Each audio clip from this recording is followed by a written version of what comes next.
एक समय की बात है। एक गांव में रामकिशन नाम के किसान के दो बेटे थे, धर्मवीर और रामू। धर्मवीर बड़ा था, चालाक और खुदगर्ज। वहीं छोटा बेटा रामू सीधा साधा और भोला। पिता की मृत्यु के कुछ ही दिन बाद धर्मवीर ने चालाकी से वो खेल खेला जिससे उसका भाई टूट गया। देख रामू, जितनी भी जमीन थी ना, अब से वो सब मेरी मानी जाएगी। तेरे हिस्से में तो बस वो पश्चिम वाला बंजर टुकड़ा आया है। भैया, ये क्या कह रहे हो? बाबा ने तो कभी ऐसा नहीं कहा। ये बंटवारा तो गलत है। बाबा ने जो कहा वो मैं जानता हूं, क्योंकि उनके आखिरी वक्त मैं था। तू तो खेत में हल चला रहा था। अब अगर वहां से कंकड़ भी उगे तो वो भी तेरा नसीब। पश्चिम की जमीन तो बंजर है, वहां कुछ नहीं उगता। क्या मैं जानवर चराऊं वहां? जमीन मिले या पत्थर, तेरा हिस्सा तय हो चुका है। और ज्यादा चू चपड़ की तो याद रख, मैं समझाना भी जानता हूं और दिखाना भी। भैया, आप तो हमेशा कहते थे कि हम एक जान हैं, और आज आप ही सबसे बड़ा धोखा दे रहे हैं। ये दुनिया सीधी बात नहीं समझती और न रिश्तों से पेट भरता है। तेरे हिस्से की जमीन दे दी, अब जा और किस्मत आजमा। भैया, ये आप क्या कह रहे हो? बाबा तो सब कुछ बराबर बांटना चाहते थे। ये बंटवारा तो नाइंसाफी है। जब बाबा मर रहे थे तू खेत में था और मैं उनके पास। जो उन्होंने कहा वो मैंने सुना। अब जो सुनना है मुझसे सुन ले, वरना जा कोर्ट कचहरी का दरवाजा खटखटा। नहीं, मैं नहीं मानता ये सब। बाबा कभी ऐसा नहीं कर सकते। वो मेरे साथ ऐसा अन्याय नहीं कर सकते। उनकी आंखें बंद होने से पहले भी मैं उनके दिल के करीब था। तो फिर जा उन लोगों से पूछ ले जो उस वक्त वहां थे। तेरे भरोसे से ज्यादा मुझे अपने गवाहों पर यकीन है, और अगर फिर भी यकीन ना हो तो केस कर दे मुझ पे। कानून तेरा है, डर मुझे नहीं, बेवकूफ कहीं का। आप सिर्फ मेरे हिस्से की जमीन नहीं ले रहे, आप मेरे बाबा की आत्मा को भी झूठा बना रहे हैं। पर याद रखो, सच्चाई के आगे ना जमीन टिकती है, ना चालाकी। कमला, सुनी तूने भाईजा क्या बोले? हाँ, घर के अंदर से सब सुन लिया मैंने। अरे, लेकिन अब मैं क्या करूं? 2 फसल और सारी अच्छी जमीन तो भाईजा ले गए। अब इस छोटे से टुकड़े में मैं क्या फसल उगाऊंगा? अरे बाप रे, तू ही बता कमला, अब मैं क्या करूं? सुनो रामू, इतनी जल्दी हार नहीं मानते। ऊपर वाला चाहे तो कितनी भी मुसीबत हो, रास्ता निकल ही आता है। सच्ची कमला, तेरी बात से मन में विश्वास जाग रहा है। लेकिन सुन, बड़े भाईजा से झगड़ा तो नहीं करना चाहिए ना, आखिर वो हमसे बड़े हैं। अगली सुबह सूरज की पहली किरण के साथ कमला और रामू उस बंजर जमीन की ओर चल पड़े। दोनों मियाँ बीवी ने मिलकर उस छोटे से खेत में मेहनत शुरू की। पसीने की बूंदें मिट्टी में मिल रही थीं और उनके चेहरों पर हौसले की चमक थी। अरे, मुझे देखकर हंसी क्यों आ रही है? तेरे चेहरे पर तो मिट्टी लग गई है। जा जा अपना चेहरा देख। अरे, तू भी तो भूत चुड़ैल सी लग रही है। रहने दे, रहने दे। तू पहले अपना चेहरा साफ कर। भूत लगूं या चुड़ैल, जब तक इस जमीन पर फसल नहीं उग जाती, मैं मेहनत करती रहूंगी। कमला और रामू सुबह सुबह बंजर खेत में मेहनत कर रहे हैं। तभी धर्मवीर, रामू का बड़ा भाई, अपने 2 साथियों के साथ खेत की मेड़ पर आता है। उसके चेहरे पर व्यंग्य भरी मुस्कान है। अरे रामू, ये क्या तमाशा लगा रखा है? इस बंजर टुकड़े पर फसल उगाने चले हो? ये तो पत्थरों का ढेर है। हाँ हाँ, कोशिश। भाईजा, मेहनत से कुछ भी हो सकता है। हम कोशिश तो कर रहे हैं। अरे ये कोशिश नहीं, पागलपन है। इस मिट्टी में तो घास भी नहीं उगती और तू फसल की बात कर रहा है। कमला, तू भी इसकी इस बेवकूफी में साथ दे रही है। भाईजा, मजाक उड़ाना आसान है, लेकिन हमारी मेहनत का फल दिखेगा, बस समय की बात है। सुनो सुनो, ये दोनों बंजर जमीन को सोने की खान बनाने चले हैं। रामू की ओर सुन। रामू, जब थक जाओ तो मेरे खेत में मजदूरी कर लेना, कम से कम पेट तो भर जाएगा। भाईजा, आपकी बातें सुनकर हंसी नहीं आती, बस दुख होता है। हम अपनी जमीन पर मेहनत करेंगे और एक दिन ये खेत हरा भरा होगा। रामू, इनकी बातों का बुरा मत मानो। जो मेहनत नहीं करते वो दूसरों की मेहनत का मजाक ही उड़ाते हैं। चल, काम पर ध्यान दे। धर्मवीर और उसके साथी हंसते हुए चले जाते हैं। कमला और रामू एक दूसरे को देखते हैं, फिर बिना रुके काम में जुट जाते हैं। धर्मवीर के ताने कमला और रामू के हौसले को डिगा नहीं सके। उनकी मेहनत और विश्वास दिन ब दिन मजबूत होता गया। उस बंजर जमीन में अब नन्हे नन्हे अंकुर दिखने लगे थे, जो उनकी मेहनत की गवाही दे रहे थे।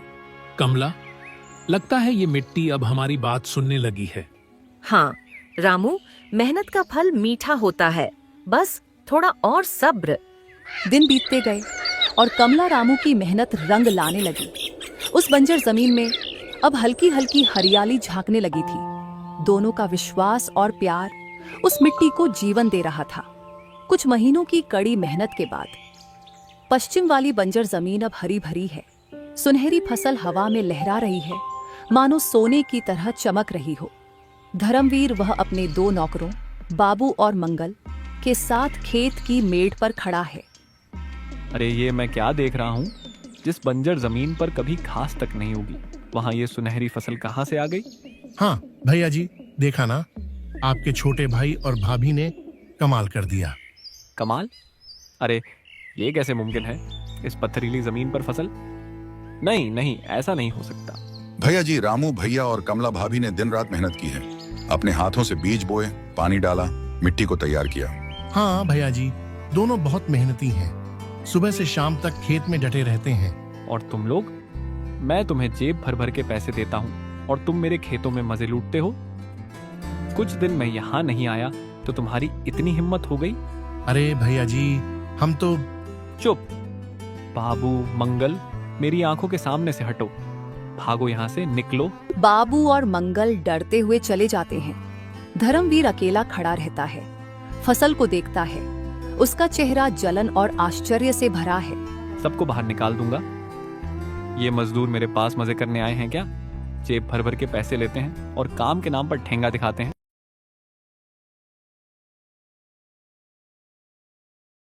अरे क्या हुआ? सुबह सुबह इतना चिल्ला क्यों रहे हो? चिल्ला नहीं रहा सरला, तूने सुना नहीं? छोटे भाई ने उस बंजर जमीन पर ऐसी फसल उगा दी जो मेरी अच्छी जमीन पर भी नहीं होती। सोच सरला, सोच, वो बंजर टुकड़ा और ऐसी सुनहरी फसल। रामू और कमला ने ऐसा कर दिखाया? हाँ, और ये मजदूर बस मेरे पैसे खा रहे हैं। अब धान काटने का वक्त है और ये लोग मजे कर रहे हैं। सुन सरला, इन मजदूरों से धान की बोरियां भंडार में रखवाऊंगा और फिर एक एक को भगा दूंगा। हाँ तुम सही कह रहे हो। पहले इनसे काम निकलवा लो, फिर इन्हें बिना पैसे के कैसे भगाना है ये मैं अच्छे से जानती हूँ। धर्मवीर का गुस्सा उसकी जलन को छिपा नहीं सका। उस रात कमला को तेज बुखार हो गया। अरे कमला को बुखार है? अरे नहीं नहीं, मैं सुबह तक ठीक हो जाऊंगी, देखना।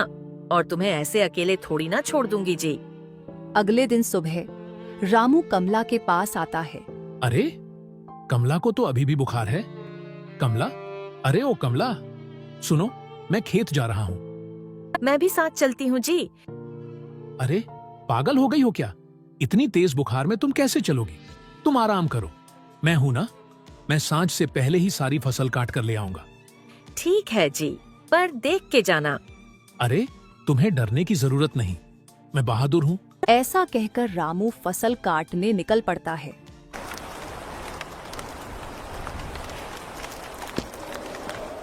लेकिन तूफान ने रामू के इरादों पर पानी फेर दिया। खेत में धान काटते वक्त अचानक तेज बारिश शुरू हो गई। ऊपर वाला, अभी बारिश मत भेज, मुझे तो धान काटना है। बारिश बहुत तेज हो रही थी। रामू खेत में काम करते करते पूरी तरह भीग चुका था। भीगने से बचने के लिए वह पास के एक घने पेड़ की ओर भागा। जैसे ही वह पेड़ के नीचे खड़ा हुआ, एक अजीब सी सरसराहट की आवाज आई। अगले ही पल उसके सामने अचानक नागराज प्रकट हो गए। हाय ऊपर वाला, इतना बड़ा सांप, आज तो मैं नहीं बचूंगा। नागराज को सामने देखकर रामू की रूह कांप उठी। उसकी सांसें तेज हो गईं और डर के मारे वो पीछे की ओर भागने लगा। लेकिन उसे नहीं पता था कि पीछे एक गहरा गड्ढा है। जैसे ही उसने 2 कदम पीछे लिए, धप, रामू सीधे उस गड्ढे में गिर गया। अरे तू यहाँ चोरी करने आया था क्या? अब इस गड्ढे में सड़। तभी अचानक एक तेज बिजली चमकती है। पेड़ की बड़ी टहनी टूटकर सीधा नागराज पर गिरती है। उधर कमला की बेचैनी बढ़ती जा रही थी। रात हो चुकी थी और रामू अभी तक नहीं लौटा था। अरे, इतनी रात हो गई और ये अभी तक नहीं आए। न जाने क्यों मेरा दिल बहुत घबरा रहा है। मुझे तो अब बड़े भैया से मदद मांगनी चाहिए। बुखार के बावजूद उसने हिम्मत जुटाई और धर्मवीर के पास मदद मांगने गई। भैया, बड्ढे भैया, सुनो ना। अरे, इतनी रात को क्या हुआ? क्यों चिल्ला रही है? भैया, रामू सुबह सुबह खेत में धान काटने गया था। इतनी रात हो गई, वो अभी तक नहीं लौटा। मेरा दिल बहुत घबरा रहा है। मुझे तेज बुखार है, लेकिन आप एक बार जाकर देख आइए ना। क्या मैं इतनी बारिश में उसे ढूंढने जाऊं? पागल हो गई है क्या? अगर जिंदा होगा तो सुबह लौट आएगा। अब मुझे परेशान मत कर। आपने भी मेरी मदद नहीं की। ठीक है, मैं खुद जाकर देखती हूँ। कमला ने बुखार की परवाह न करते हुए तूफान में खेत की ओर कदम बढ़ाए। बारिश की बूंदें उसके चेहरे पर गिर रही थीं, लेकिन उसका हौसला अडिग था। खेत में पहुंचकर उसने रामू को पुकारा। रामू, तू कहाँ है? रामू, तू कहाँ है? कमला को गड्ढे के पास सांप दिखता है, जो एक टहनी के नीचे दबा है। अरे बेचारा सांप, इतनी बड्ढी टहनी इसके ऊपर गिर पड़ी। मुझे कुछ करना चाहिए। कमला साहस के साथ टहनी हटाती है और सांप आजाद होकर फुफकारता है। तूने मेरी जान बचाई कमला। इतनी रात को यहाँ क्या कर रही है? मेरे पति खेत में धान काटने आए थे, अभी तक नहीं लौटे, इसलिए मैं उन्हें ढूंढने आई हूँ। कुछ देर पहले एक आदमी उस गड्ढे में गिरा था। जा देख, शायद वही तेरा पति हो। रामू, तू यहाँ है? सुनो। कमला, मैं यही हूँ, मुझे बचाओ कमला। हाँ, ये मेरे रामू की आवाज है। रुको, मैं तुम्हें निकालती हूँ। उस पेड्डी की जद्दाज को गड्ढे में उतारो। उसे पकड़ दच कर तेरा पति बाहर आ सकता है। जल्दी कर। कमला जड्डेज को गड्ढे में डालती है और रामू उसका सहारा लेकर बाहर निकलता है। कमला, तूने इस तूफान में मेरी जान बचा ली, लेकिन हमारा सारा धान सारा खराब हो गया। हम बर्बाद हो गए कमला। दुखी मत हो रामू, नसीब में होगा तो हम फिर से ऐसी फसल उगाएंगे। लेकिन तू मुझे जिंदा मिल गया, मेरे लिए यही बहुत है। चल, अब घर चलते हैं। अच्छा, तो तुम मेरा गुप्त धन चोरी करने के लिए नहीं आए थे? गुप्त धन? नहीं भाई, मैं तो अपने खेत का धान काटने आया था। बारिश इतनी तेज आई कि इस पेड़ के नीचे छुपना पड़ा। तुम्हारी बातों से लग रहा है कि तुम नेक इंसान हो। तुम दोनों सच में अच्छे लोग हो। तुम्हारी पत्नी ने मेरी जान बचाई है, इसके लिए मैं तुम दोनों को इनाम देना चाहता हूँ। आओ मेरे साथ। तीनों एक गड्ढे के पास पहुंचते हैं। बारिश अब थम चुकी थी। देखो, इस गड्ढे में सोने की मोहरों से भरे कई घड़े हैं। जितना मन हो ले लो। सोने की मोहरें? हाँ, सालों से मैंने ये गुप्त धन यहाँ छुपा कर रखा था। अब ये तुम जैसे सच्चे लोगों का है। हम गरीब हैं, हमारे लिए एक भरा हुआ घड़ा ही बहुत है।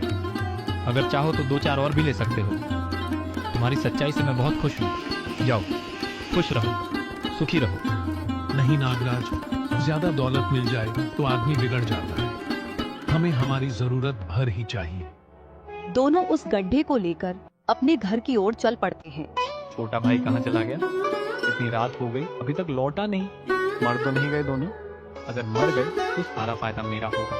तभी धर्मवीर और उसकी पत्नी छत से रामू को कंधे पर घड़ा लिए जाते हुए देखते हैं। अरे देखो, उसके पास कोई कलश है, कहीं इन्हें ठिकाना तो नहीं मिल गया? चलो चलो, दीवार के पीछे कान लगाकर सुनते हैं।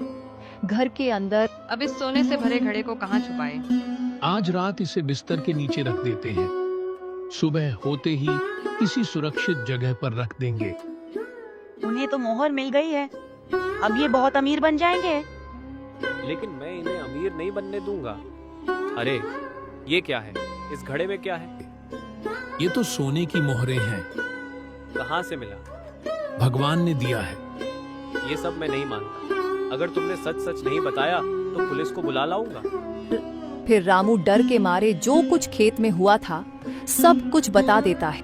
अच्छा, तो ये राज है? पर तू तो बड़ा ही बेवकूफ निकला जो बस एक घड़ा लेकर चला आया। अब देखना, मैं वहाँ का सारा धन लेकर आऊंगा। चलो सरला चलो। फिर दोनों मियाँ बीवी उस गड्ढे के पास पहुंच जाते हैं। चलो गड़ा खोद के बाकी सोना निकालो। तो तुम दोनों मेरा गुप्त धन चुराने आए हो?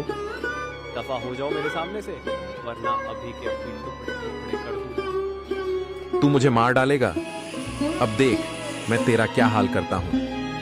नागराज अब अपने असली रूप में आने लगे। वे धीरे धीरे बड़े होने लगे। उनकी आंखों में क्रोध था, जिसे देखकर धर्मवीर और उसकी पत्नी सरला पीछे की ओर हटने लगे। तभी पैर फिसलने से वे उसी गड्ढे में गिर गए। नागराज के क्रोध से धरती कांप उठी और फिर उन्होंने शाप दिया। तुम दोनों लालची हो, इसलिए अब तुम यहीं भूत बनकर पहरा दोगे हमेशा के लिए।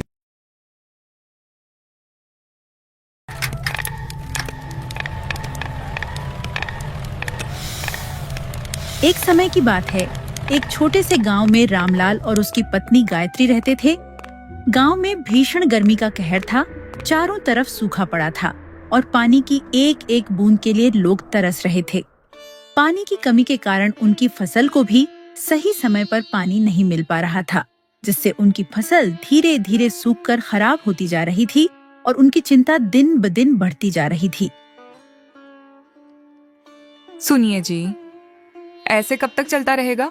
हमारी फसल तो पूरी तरह सूखने लगी है, कुछ करना पड़ेगा। क्या करें गायत्री, आसमान से एक बूंद पानी नहीं गिर रहा।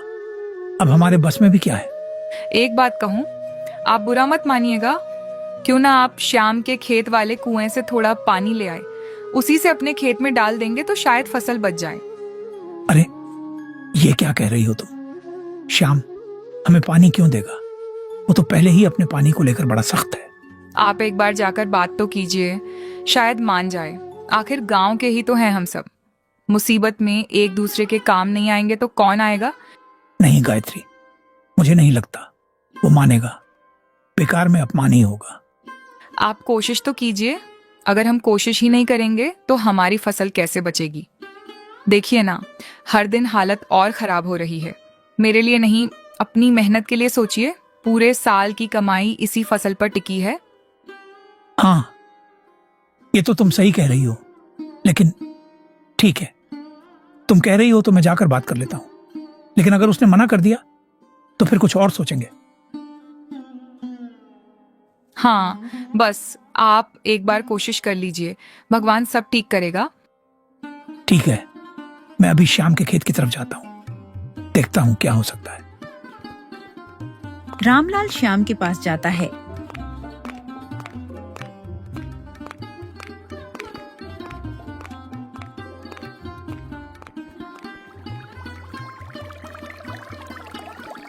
श्याम भैया नमस्ते, मैं आपसे एक जरूरी बात करने आया हूं। इस बार सूखे ने हालात बहुत खराब कर दिए हैं।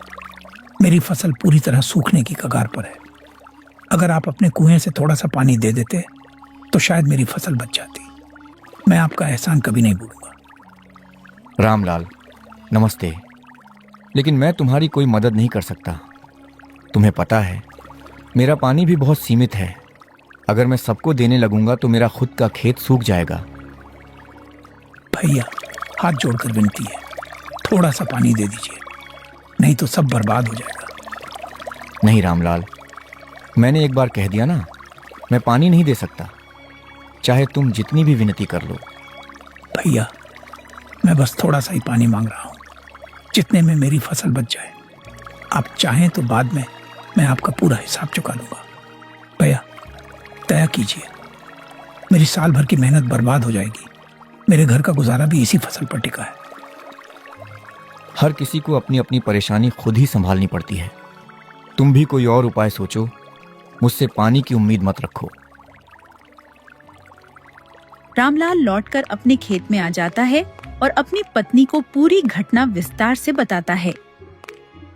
गायत्री, मैं श्याम के पास गया था, उससे बहुत विनती की, हाथ जोड़कर भी कहा, लेकिन उसने साफ मना कर दिया। कह रहा था कि उसका पानी भी सीमित है और वो किसी को नहीं दे सकता। मैंने उसे समझाने की बहुत कोशिश की, लेकिन वो नहीं माना। अब समझ नहीं आ रहा क्या करें। हमारी फसल तो अब पूरी तरह बर्बाद हो जाएगी। मुझे पहले से ही अंदाजा था कि वो आसानी से नहीं मानेगा, लेकिन अब हमें हार नहीं माननी चाहिए। सुनिए, क्यों ना हम अपना खुद का कुआं खुदवा लें। इससे हमें किसी के आगे हाथ नहीं फैलाना पड़ेगा और हमेशा के लिए पानी की समस्या भी खत्म हो जाएगी। कुआं खुदवाना इतना आसान नहीं है गायत्री, इसमें बहुत ज्यादा खर्च आता है। हमारे पास इतने पैसे कहाँ हैं? मैं जानती हूँ कि खर्च ज्यादा है, लेकिन इसके अलावा कोई और रास्ता भी तो नहीं है। आप गांव के मुखिया के पास जाइए, उनसे कर्ज मांग लीजिए। जब फसल अच्छी होगी तो धीरे धीरे चुका देंगे। हाँ, बात तो तुम्हारी सही है। अगर अभी कुछ नहीं किया तो सब खत्म हो जाएगा। ठीक है, मैं कल ही मुखिया जी से बात करता हूँ। हाँ, यही सही रहेगा। भगवान पर भरोसा रखिए, सब अच्छा होगा।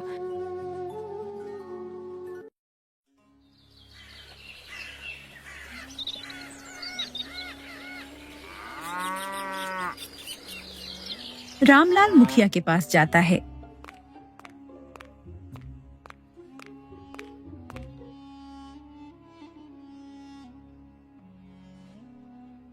प्रणाम मुखिया जी। अरे रामलाल, आओ आओ। कैसे आना हुआ? आज यहाँ किस काम से आए हो? जी, मैं आपसे एक जरूरी काम के लिए आया हूँ। दरअसल मुझे थोड़ी मदद की जरूरत है। कैसी मदद रामलाल? साफ साफ बताओ, क्या परेशानी है? मुखिया जी, इस बार सूखे की वजह से मेरी फसल पूरी तरह खराब होने की कगार पर है। बहुत कोशिश की, लेकिन कहीं से पानी का इंतजाम नहीं हो पाया। मैंने श्याम से भी मदद मांगी, लेकिन उसने मना कर दिया। अब मेरे पास कोई रास्ता नहीं बचा है। तो तुम मुझसे क्या चाहते हो?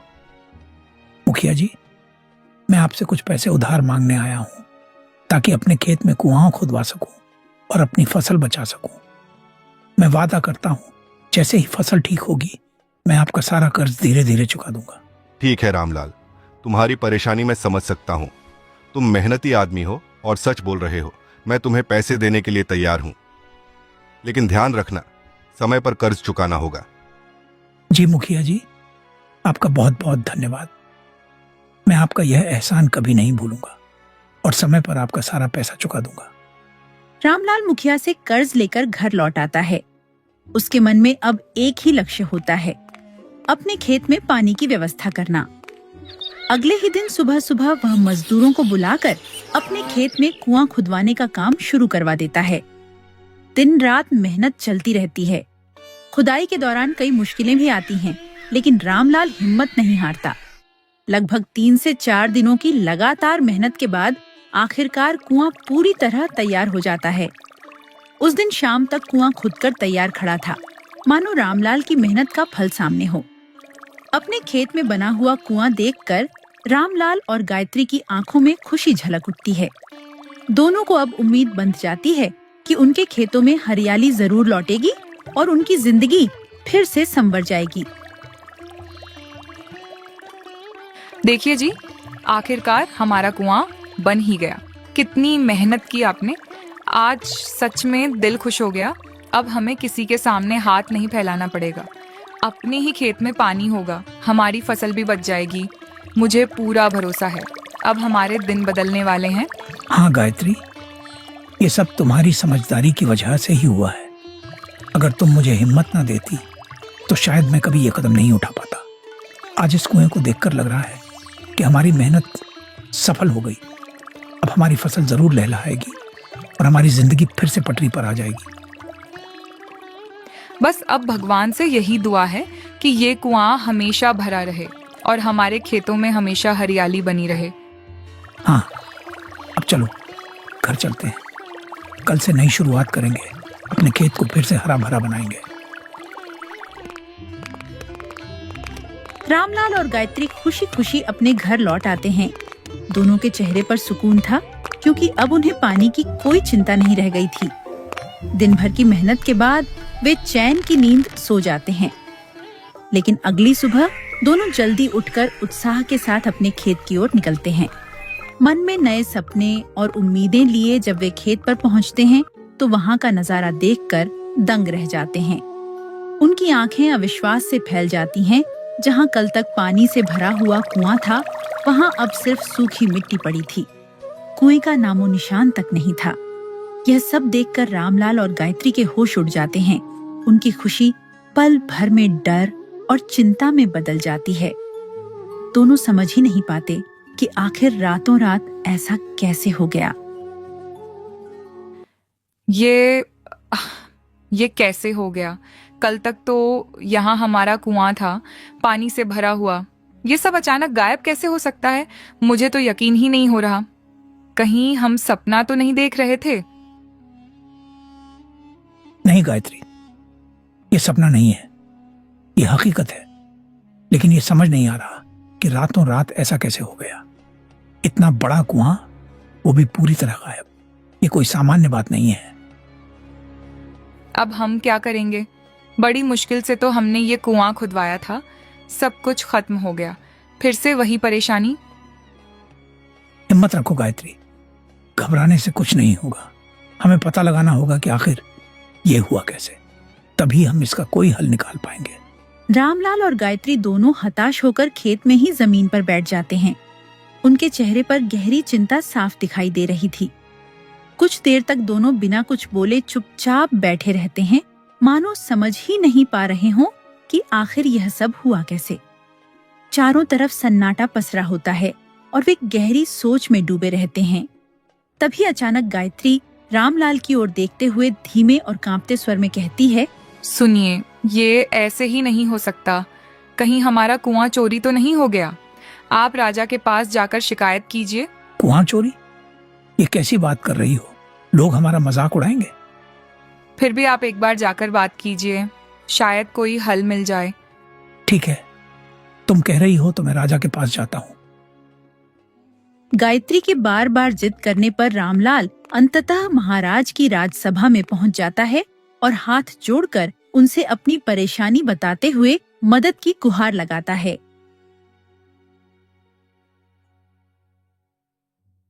महाराज प्रणाम, मैं आपके पास अपनी एक बड़ी परेशानी लेकर आया हूँ। मैंने अपने खेत में बड़ी मेहनत से कुआं खुदवाया था, लेकिन रातों रात मेरा कुआं गायब हो गया, जैसे किसी ने उसे चुरा लिया हो। मैं आपसे न्याय की गुहार लगाता हूँ महाराज, कृपया मेरी मदद कीजिए। क्या कहा तुमने? कुआं चोरी हो गया? ये कैसी अजीब बात कर रहे हो तुम? भला कोई कुआं भी चुरा सकता है? मुझे तुम्हारी बात पर विश्वास नहीं हो रहा। सेनापति, क्या ऐसा संभव है कि कोई कुआं चोरी हो जाए? महाराज, यह असंभव है। कोई भी व्यक्ति इतना बड़ा कुआं कैसे चुरा सकता है? मुझे लगता है यह व्यक्ति झूठ बोल रहा है। नहीं महाराज, मैं सच कह रहा हूं। मैंने खुद अपने खेत में कुआं खुदवाया था। गांव के मुखिया से कर्ज लेकर मैंने यह काम करवाया था।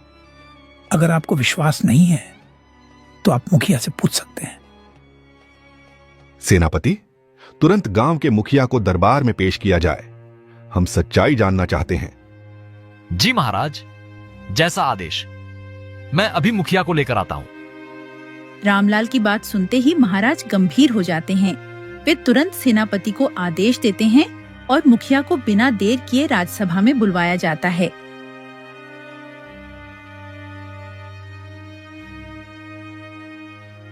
महाराज, रामलाल सच कह रहा है। ये मेरे पास आया था और कुआं खुदवाने के लिए मुझसे कर्ज लिया था। मैंने ही इसे पैसे दिए थे ताकि ये अपने खेत में कुआं खुदवा सके। महाराज, मैं फिर से विनती करता हूं, मैं झूठ नहीं बोल रहा हूं। मैंने अपनी मेहनत और उधार लिए हुए पैसों से कुआं खुदवाया था, लेकिन रातों रात वह गायब हो गया। मैं आपसे न्याय की गुहार लगाता हूं, कृपया मेरी मदद कीजिए। अब बात गंभीर लग रही है। सेनापति, तुम तुरंत रामलाल के खेत में जाओ और इस पूरे मामले की अच्छी तरह जांच करो। हमें सच्चाई का पता लगना चाहिए कि आखिर ये सब कैसे हुआ। जी महाराज, मैं अभी जाकर पूरी जांच करता हूं और सच्चाई का पता लगाकर आपके सामने प्रस्तुत करूंगा। सेनापति रामलाल के साथ उसके खेत पर पहुंचते हैं और पूरे खेत का बारीकी से निरीक्षण करते हैं। वे हर कोने को ध्यान से देखते हैं, मानो किसी रहस्य का सुराग खोज रहे हों। चारों ओर गहरी नजर दौड़ाने के बाद भी उन्हें कुछ साफ समझ नहीं आता। कुछ देर तक जांच पड़ताल करने के बाद सेनापति गंभीर चेहरे के साथ वापस महल की ओर लौट जाते हैं। ताकि महाराज को पूरी स्थिति की जानकारी दे सकें। महाराज, मैंने रामलाल के खेत का अच्छी तरह निरीक्षण किया। हर कोने को ध्यान से देखा, लेकिन वहां कुछ भी असामान्य नहीं मिला। न तो कुएं के होने का कोई पक्का निशान है और न ही किसी तरह की खुदाई के सबूत दिखाई दिए। ऐसा लग रहा है जैसे वहां कभी कुआं था ही नहीं। अगर वहां कोई निशान ही नहीं मिला तो इसका मतलब साफ है कि ये सब एक भ्रम या गलत फहमी है। हमें बिना सबूत के ऐसी बातों पर विश्वास नहीं करना चाहिए। इस मामले को यहीं समाप्त समझा जाए। भीषण गर्मी का कहर पूरे इलाके में छाया हुआ था। धरती तपकर जैसे आग बन चुकी थी। हवा भी गर्म और झुलसा देने वाली चल रही थी। ऐसे में शाम धीरे धीरे ढलती है, लेकिन गर्मी की तपिश अब भी कम नहीं होती। रामलाल और गायत्री निराश होकर अपने खेत में ही चुपचाप बैठे रहते हैं। उनके चेहरे पर थकान, चिंता और बेबसी साफ झलक रही होती है। तभी अचानक कुछ अजीब होता है। उनके सामने ही वही कुआं एक बार फिर प्रकट हो जाता है और देखते ही देखते उस कुएं से ठंडा पानी बाहर निकलकर बहने लगता है, मानो जलती हुई धरती को राहत देने आ गया हो। यह अद्भुत दृश्य देखकर रामलाल और गायत्री दोनों सन्न रह जाते हैं। जहां एक तरफ भीषण गर्मी ने सब कुछ सूखा दिया था, वहीं अचानक इस रहस्यमयी कुएं का प्रकट होना उन्हें हैरान और हैरत में डाल देता है। ये कैसे हो गया? हमारा कुआं वापस आ गया। ये तो किसी चमत्कार से कम नहीं है। कल तक यहाँ कुछ भी नहीं था और अब अचानक फिर से वही कुआं। मुझे तो कुछ समझ ही नहीं आ रहा। सच में ये बहुत अजीब है, लेकिन अभी सोचने का समय नहीं है। जब कुआं वापस आ ही गया है तो चलो जल्दी से खेतों में पानी डाल देते हैं। दोनों घबराए और उत्साहित होकर तेजी से कुएं के पास भागते हैं।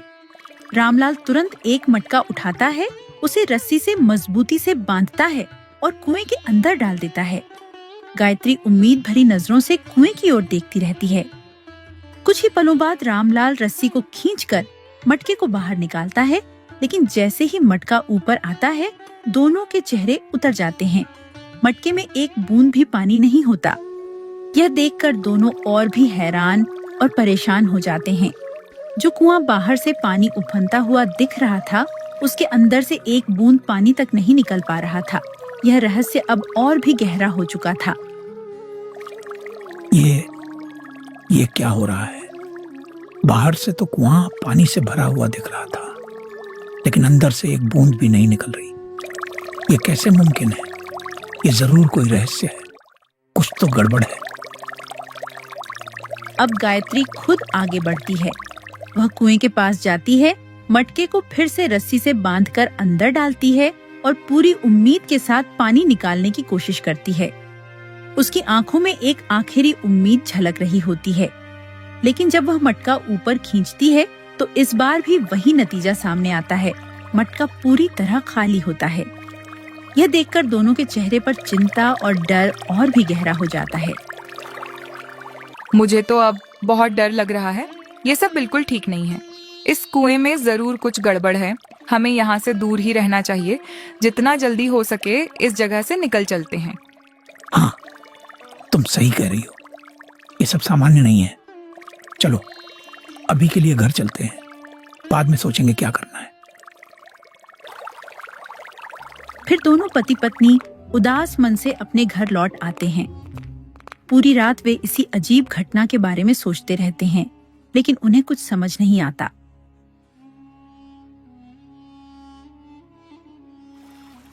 अगली सुबह वे जल्दी उठकर फिर अपने खेत की ओर जाते हैं, इस उम्मीद में कि शायद सब पहले जैसा हो गया हो। लेकिन खेत में पहुंचते ही उनका दिल बैठ जाता है। वहां कुआं फिर से गायब होता है। यह देखकर दोनों के पैरों तले जमीन खिसक जाती है। घबराई हुई गायत्री कांपती आवाज में कहती है, ये फिर से गायब हो गया। ये सब क्या हो रहा है? अब तो मुझे पक्का यकीन हो गया है कि ये कोई साधारण बात नहीं है। सुनिए, गांव के बाहर जो बूढ़ी औरत रहती है ना, वही हमारी मदद कर सकती है। उसके पास जरूर इसका जवाब होगा। आप चलिए मेरे साथ। मुझे नहीं लगता वहां जाना ठीक होगा। लोग कहते हैं वो औरत बहुत रहस्यमयी है। फिर भी हमें एक बार उसके पास जाना चाहिए। शायद वही हमारी मदद कर सके। ठीक है, अगर तुम्हें इतना यकीन है तो चलो उसी के पास चलते हैं। उनके गांव के बाहर एक छोटी सी कुटिया में एक बूढ़ी औरत रहा करती थी। लोग कहते थे कि उसे भूत, भविष्य और वर्तमान तीनों का पूरा ज्ञान था। उसके बारे में तरह तरह की कहानियां गांव में फैली हुई थीं, जिससे लोग उससे थोड़ा डरते भी थे और उसका सम्मान भी करते थे। गायत्री के बार बार जिद करने पर आखिरकार रामलाल मान जाता है। दोनों गांव के किनारे स्थित उसी बूढ़ी औरत की कुटिया की ओर बढ़ते हैं, मन में डर और उम्मीद दोनों लिए हुए। अम्मा, प्रणाम। मैं आपके पास अपनी एक बड़ी समस्या लेकर आया हूँ। हमारे खेत में हमने बड़ी मेहनत से कुआं खुदवाया था, लेकिन वो बार बार अचानक गायब हो जाता है और फिर अपने आप प्रकट हो जाता है। हमें समझ ही नहीं आ रहा कि ये सब क्या हो रहा है। कृपया हमारी मदद कीजिए अम्मा। हम बहुत परेशान हैं। हमें कुछ समझ नहीं आ रहा कि ये किस तरह की समस्या है। आप ही हमें कोई उपाय बताइए जिससे हमारी ये परेशानी दूर हो सके और हमें सच्चाई का पता चल सके। मैंने तुम्हारी सारी बातें ध्यान से सुन ली है और जो कुछ तुम्हारे साथ हो रहा है वो कोई साधारण बात नहीं है। ये तुम्हारे पिछले जन्मों के कर्मों का फल है जो तुम्हें इस जन्म में भुगतना पड़ रहा है। यही कारण है कि तुम्हारे साथ ये अजीब घटनाएं हो रही हैं। सुनो, मैं तुम्हें तुम्हारे पिछले जन्म की बात बताती हूँ। उस जन्म में तुम इसी गांव के एक बहुत अमीर सेठ थे। धन दौलत की कोई कमी नहीं थी, लेकिन तुम्हारे अंदर बहुत घमंड भी था। एक समय ऐसा आया जब पूरे गांव में भयानक अकाल पड़ा। नदियां और तालाब सब सूख गए। लोग एक एक बूंद पानी के लिए तरसने लगे, लेकिन तुम्हारे घर का कुआं हमेशा पानी से भरा रहता था। वो कभी नहीं सूखता था।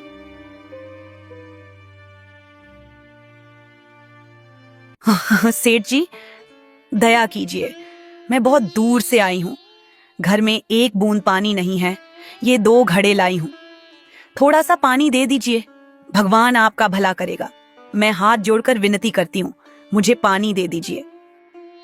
अरे बुढ़िया, यहाँ से चली जा। मेरे कुएं का पानी सबको बांटने के लिए नहीं है। अगर मैं हर किसी को पानी देने लगूं तो मेरे लिए क्या बचेगा। जाओ यहाँ से, मुझे फालतू की बातें मत सुनाओ। सेठ जी, इतना कठोर मत बनिए। मैं बहुत प्यास से तड़प रही हूँ। बस थोड़ा सा पानी दे दीजिए। मैं आपके चरणों में गिरती हूँ, भगवान के लिए मना मत कीजिए। मैंने कहा ना, यहाँ से निकल जाओ। बार बार वही बात मत दोहराओ। मुझे तुम्हारी कोई मदद नहीं करनी। सेठ जी, दया कीजिए, नहीं तो मैं यहीं मर जाऊंगी। मुझे कोई फर्क नहीं पड़ता। जाओ यहाँ से, नहीं तो नौकरों से कहलवाकर तुम्हें बाहर निकलवा दूंगा। जमुना काकी वहाँ से निराश होकर लौट पड़ती है। उसके कदम भारी हो चुके होते हैं और चेहरे पर मायूसी साफ झलक रही होती है।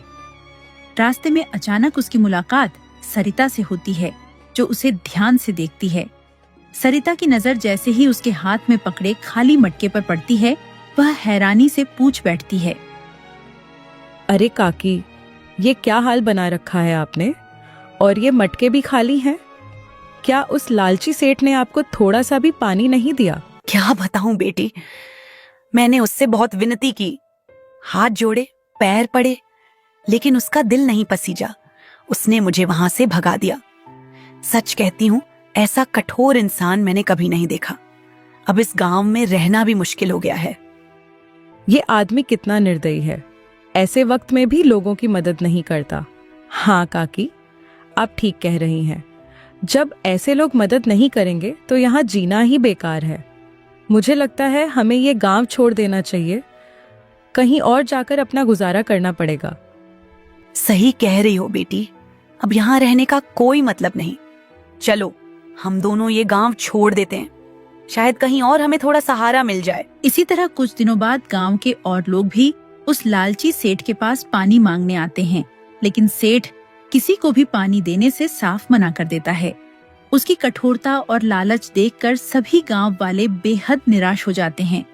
आखिरकार मजबूर होकर वे गांव छोड़ने का फैसला कर लेते हैं और पानी की तलाश में निकल पड़ते हैं। हर व्यक्ति अपने हाथ में एक एक मटका लिए अनजान राहों पर चल रहा होता है। सबके चेहरों पर थकान और बेबसी साफ दिखाई देती है। तभी रास्ते में उन्हें दूसरे गांव का एक आदमी मिलता है जो उन्हें गौर से देखता है। अरे, आप सब लोग ऐसे एक साथ कहाँ जा रहे हैं?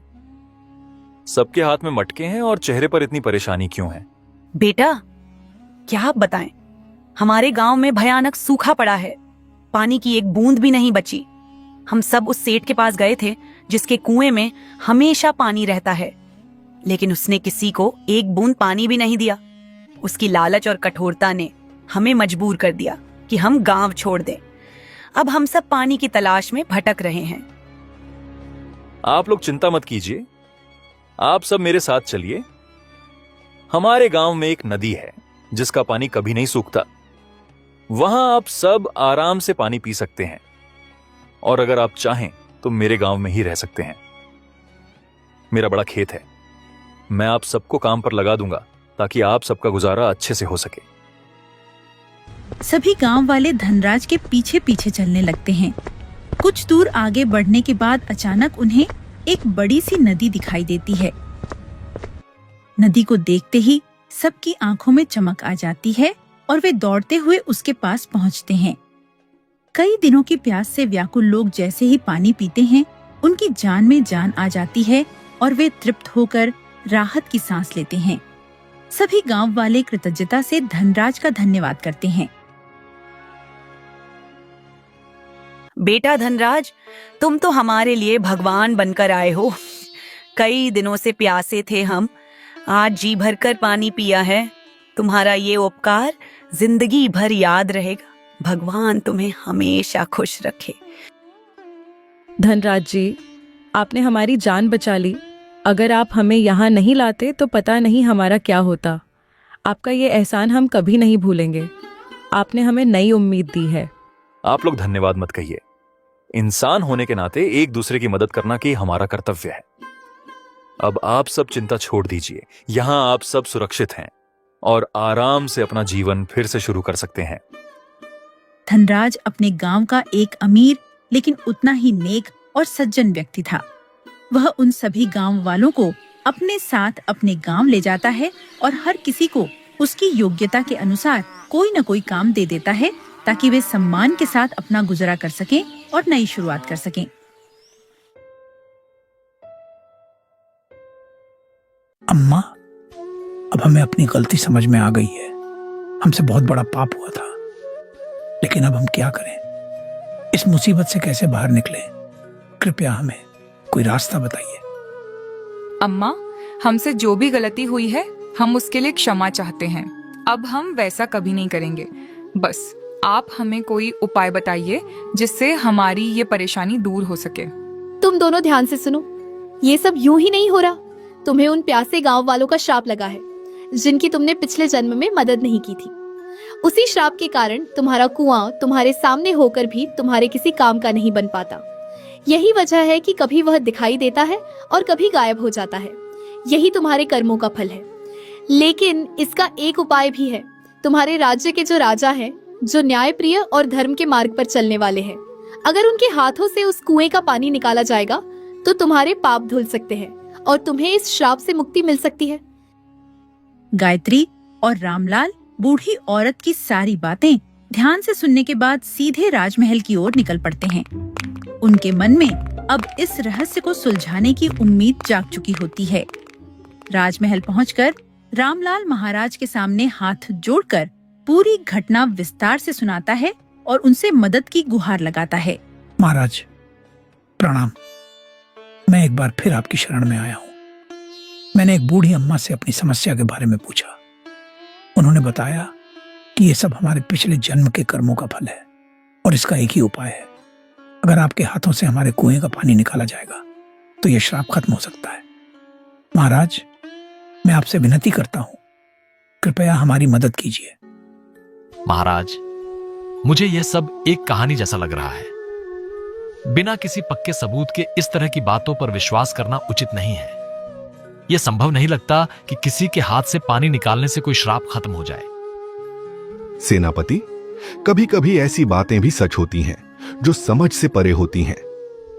अगर इससे किसी की मदद हो सकती है तो हमें एक बार प्रयास जरूर करना चाहिए। रामलाल, मैं तुम्हारी मदद करने के लिए तैयार हूं। चलो अभी तुम्हारे खेत चलते हैं। थोड़ी ही देर में राजा, सेनापति, रामलाल और अन्य लोग रामलाल के खेत में पहुंच जाते हैं। सेनापति उस बूढ़ी औरत को भी साथ लेकर आता है। जैसे ही राजा खेत में कदम रखते हैं, सभी के सामने वह रहस्यमयी कुआं एक बार फिर प्रकट हो जाता है। यह दृश्य देखकर सब लोग आश्चर्य में पड़ जाते हैं। राजकुमार आगे बढ़कर कुएं के पास पहुंचता है, उसे ध्यान से देखता है और फिर मटके को रस्सी से बांधकर कुएं में डालता है। जब वह मटके को बाहर खींचता है तो इस बार वह पानी से लबालब भरा हुआ होता है। यह देखकर वहां मौजूद सभी लोग हैरान रह जाते हैं। अम्मा, देखिए, सच में चमत्कार हो गया। मेरा कुआं वापस आ गया और इस बार इसमें सच में पानी भी है। अब हमारी सारी परेशानी खत्म हो गई। ये कोई चमत्कार नहीं है बेटा, ये तुम्हारे पिछले जन्म के पाप धुलने का परिणाम है। जब इंसान अपने किए हुए कर्मों का फल भोग लेता है और अपनी गलती को समझकर सही रास्ते पर चलने का फैसला करता है, तभी उसे मुक्ति मिलती है। तुम्हारे साथ भी वही हुआ है। लेकिन एक बात हमेशा याद रखना, अब जब भी किसी को पानी की जरूरत हो, उसकी मदद जरूर करना। किसी जरूरतमंद को कभी खाली हाथ मत लौटाना और अपने मन में कभी घमंड मत आने देना।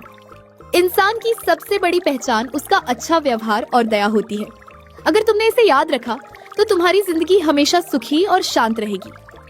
आपका बहुत बहुत धन्यवाद अम्मा, आपने हमें सही रास्ता दिखाया।